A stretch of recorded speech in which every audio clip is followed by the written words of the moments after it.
केजरीवाल जी आए और केजरीवाल जी ने बहुत बड़ा प्रचार किया,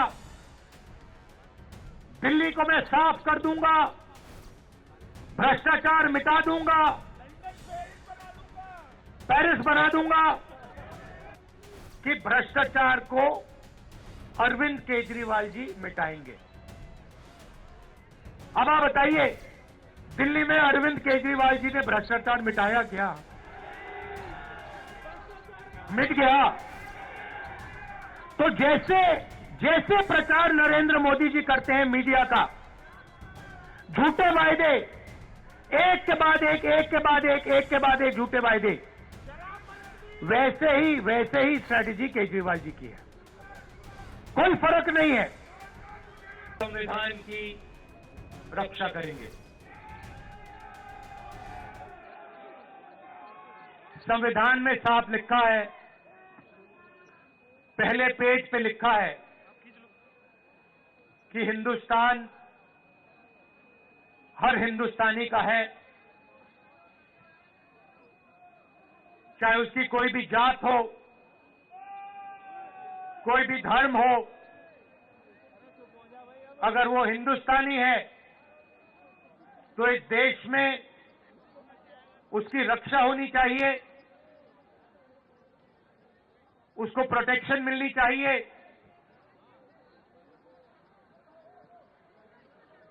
कॉन्स्टिट्यूशन कहता है। और आजकल बीजेपी के लोग, आरएसएस के लोग इस संविधान को खत्म करने में लगे हुए हैं, नफरत फैलाते हैं, एक भाई को दूसरे भाई से लड़ाते हैं,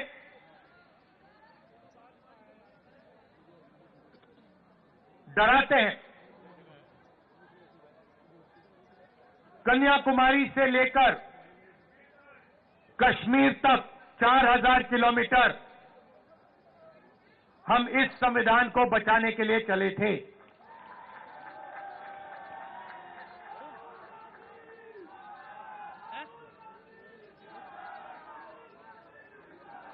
अंबेडकर जी के संविधान पर रोज नरेंद्र मोदी, बीजेपी और आरएसएस के लोग आक्रमण करते हैं।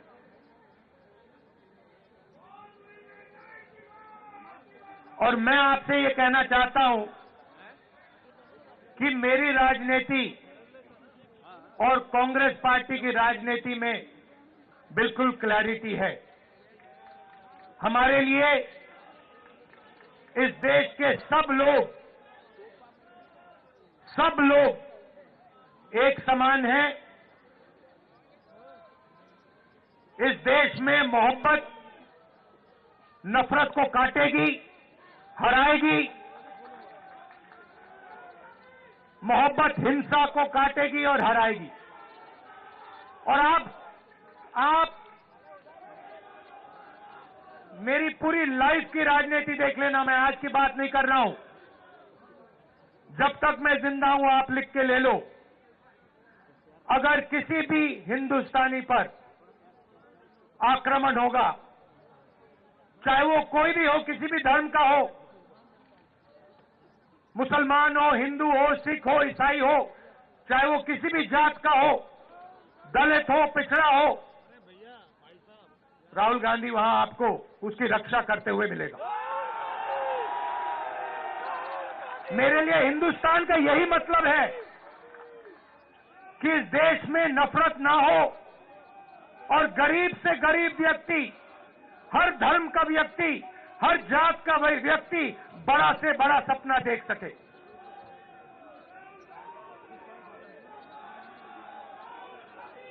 ऐसा हिंदुस्तान मैं नहीं चाहता हूं और हम नहीं चाहते हैं जहां अरबपति जो भी करना चाहे कर ले, अदानी अंबानी जैसे लोग पूरे देश को खरीद ले, सारे के सारे बिजनेस कंट्रोल कर ले, सारे एयरपोर्ट्स ले जाए, सारे पोर्ट्स ले जाए, सड़कें उनकी, जमीन उनकी, पावर प्लांट उनके,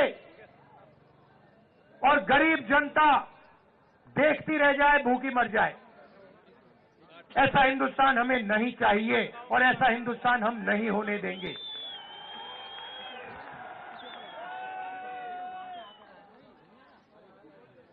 मैं जहां भी जाता हूं, अपनी मीटिंग्स में 2-3 चीजें कहता हूं और ये आपको अच्छी तरह समझना होगा। इस देश में गरीब लोगों की भागीदारी नहीं है। अभी आपने कहा,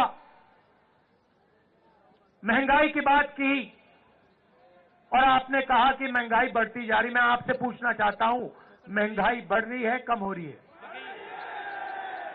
महंगाई के बारे में नरेंद्र मोदी जी ने और केजरीवाल जी ने क्या कहा था?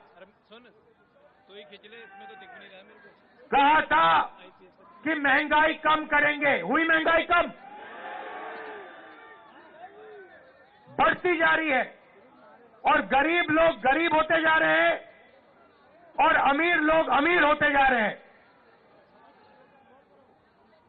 100 लोग हैं, 150 लोग हैं अरबपति जो हिंदुस्तान को कंट्रोल करते हैं। देश का पूरा फायदा उनको मिलता है। अदानी, अंबानी, नरेंद्र मोदी जी की मार्केटिंग करते हैं। आपने कभी नरेंद्र मोदी जी को इनके बारे में कुछ बोलते हुए सुना है? केजरीवाल जी ने अदानी जी के बारे में कुछ बोला है? कभी बोला है? एक शब्द नहीं बोलते हैं, एक शब्द नहीं बोलते हैं। और मैं साफ बोलता हूं कि हम अरबपतियों का देश नहीं चाहते हैं। मैं जाति जनगणना की बात करता हूं और मैंने उदाहरण दिया, इस देश में कम से कम 50% पिछड़े वर्ग के लोग हैं। 50% पिछड़े वर्ग के लोग हैं, 15% दलित हैं, 8% आदिवासी हैं, 15% माइनॉरिटी हैं। आप सरकार की कोई भी संस्था देखो, बड़े से बड़े बिजनेस देखो, जुडिशरी देखो, आपको पिछड़े वर्ग के लोग, दलित, आदिवासी, माइनॉरिटी के लोग नहीं मिलेंगे। मैंने उदाहरण दिया था, हिंदुस्तान की सरकार को 90 आईएएस अफसर चलाते हैं। पूरा का पूरा बजट ये बांटते हैं। सड़कों में कितना पैसा जाएगा, एग्रीकल्चर में कितना पैसा जाएगा, डिफेंस में कितना जाएगा, बिजली में कितना पैसा जाएगा, निर्णय ये लेते हैं। 90 लोग हैं। 90 में से 50% आबादी पिछड़े वर्ग की है देश में। 90 में से 3 पिछड़े वर्ग के हैं। आबादी आपकी 50%, आबादी आपकी 50%, भागीदारी आपकी 90 में से 3। और बजट की बात आती है तो जो ओबीसी वर्ग के अफसर हैं वो 100 रुपए में से 5 रुपए का निर्णय लेते हैं। दलितों की आबादी 15% है। 90 में से 3 अफसर उनके 100 रुपए में से 1 रुपया का निर्णय वो लेते हैं। मतलब अगर आपने पिछड़ा वर्ग, दलित वर्ग मिला दिया, जिनकी आबादी 65% है, उनकी भागीदारी 6% है। 100 रुपए में से 6 रुपए का निर्णय ये लोग लेते हैं। बड़ी बड़ी कंपनियां हैं, अदानी, अंबानी, टाटा, बिरला, 500 सबसे बड़ी कंपनियों की लिस्ट निकालो और आपको दिखेगा कि मालिकों में आपको एक आदिवासी, एक दलित, एक पिछड़ा, एक माइनॉरिटी का व्यक्ति नहीं मिल सकता। मैनेजमेंट टीम के नाम निकालो, आपको एक पिछड़ा वर्ग का व्यक्ति नहीं मिलेगा, एक दलित नहीं मिलेगा, एक आदिवासी नहीं मिलेगा। ये हिंदुस्तान की सच्चाई है। और जब मैं जाति जनगणना की बात करता हूं, नरेंद्र मोदी जी के मुंह से एक शब्द नहीं निकलता और केजरीवाल जी के मुंह से एक शब्द नहीं निकलता है।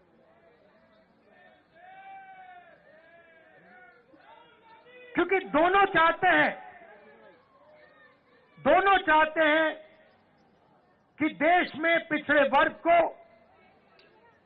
दलित को, आदिवासियों को, माइनॉरिटीज को भागीदारी ना मिले।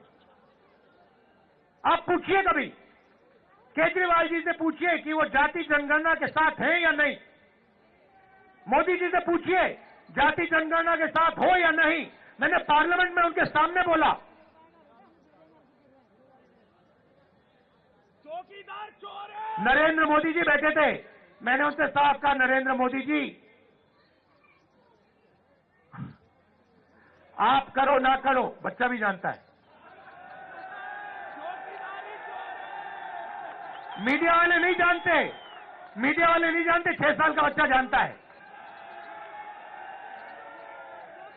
मैंने उनसे कहा कि आप करो ना करो मैं नहीं जानता, मगर जिस दिन कांग्रेस पार्टी की सरकार आएगी, रिजर्वेशन को 50% से ज्यादा कर देंगे और जाति जनगणना लोकसभा में, राज्यसभा में हम पास करके दिखाएंगे।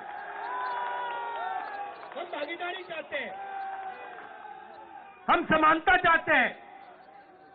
हम चाहते हैं कि गरीब से गरीब व्यक्ति, चाहे वो दलित हो, पिछड़े वर्ग का हो, हिंदू हो, मुसलमान हो, सिख हो, ईसाई हो, कि सब लोग बड़ा सा बड़ा सपना देख सके।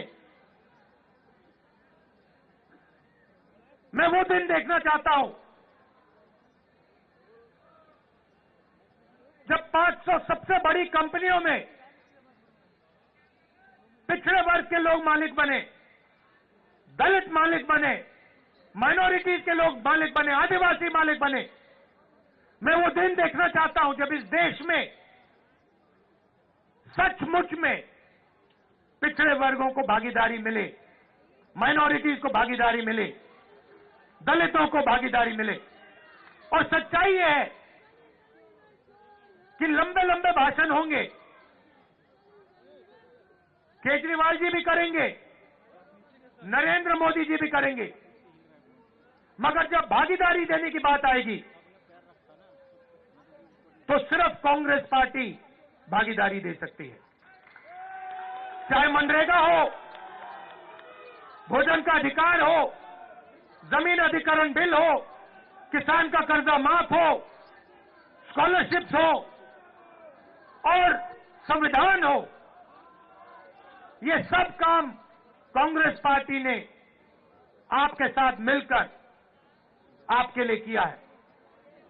आप पूछिए जाके, केजरीवाल जी से पूछिए और उनसे कहिए कि वो पब्लिकली कहें, देश के सामने कहें कि वो रिजर्वेशन बढ़ाना चाहते हैं और वो जाति जनगणना करवाना चाहते हैं। हमारी सरकार आएगी दिल्ली में, एकदम हम जाति जनगणना करके दिखाएंगे और सबको पता लग जाएगा, दलितों को पता लग जाएगा कि आपकी दिल्ली में, दिल्ली की सरकार में, दिल्ली की संस्थाओं में, दिल्ली के गवर्नमेंट में कितनी भागीदारी है। आपको पता लग जाएगा, पिछड़ों को पता लग जाएगा कि आपकी कितनी भागीदारी है। और केजरीवाल जी आए और केजरीवाल जी ने बहुत बड़ा प्रचार किया, दिल्ली को मैं साफ कर दूंगा, भ्रष्टाचार मिटा दूंगा, लंदन पेरिस बना दूंगा। पेरिस बना दूंगा। अब देखिए हुआ क्या,